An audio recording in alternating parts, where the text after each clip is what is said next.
But we have lots of meowing here as veterinarian David Graff from Animal Care Hospital on Blair's Ferry Road is here. Who do we have here today, David? Her name is Jeannie. She's from the Cedar Rapids Animal Care and Control. She's a 3-year-old spayed female. Sure. She's a very nice kitty. She's just very vocal. And just taking it all in. Well, there's a lot to see here. It's a new environment for a cat and even most of the humans we bring in here. So I totally get that. The difference is they just don't meow. Now, as we're in the middle of this season, you want to talk about rabbits. Yeah, yes. I spayed 2 bunnies this morning, and rabbits are actually the #3 pet that we see in numbers after dogs and cats, and they really make great pets, and they need regular veterinary care just like dogs and cats. Sure. They need to be fed in special ways so that they don't get overweight.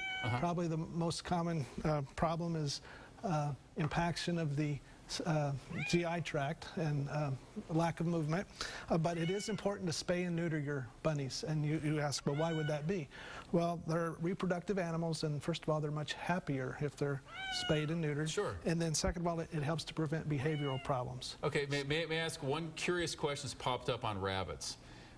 How do you keep them with the exercise part of this? I mean, is there a way where you can just make sure they're active enough where they don't just keep putting on weight all the time? Many people, well, rabbits that eat a lot of Timothy hay, that's a good thing to help prevent obesity in rabbits. The problem with eating too many pellets is the #1 cause of obesity. People will fill the bowl and let them eat all the pellets they want, and they'll get fat. Yeah, curious on that. Okay, well, thanks for answering that. We have one question. I believe it's Connie. Thanks for calling. What's your question? Oh, I'm sorry, Robin. What's your question? Okay, I have actually 2 cats, male and female. They've both been neutered, but the male cat has recently decided he's going to urinate on the furniture, and so I've had to put him outdoors because I don't want him urinating. How can you stop him? Yeah, that's thanks for the call. That's a real common problem, and he could be having stressors in his environment that's causing this. He could be having urinary tract problems that's causing this. So take this kitty to your veterinarian and have the urinary tract checked, a urinalysis done, and a physical exam. And if it's a urinary infection, that can be treated possibly.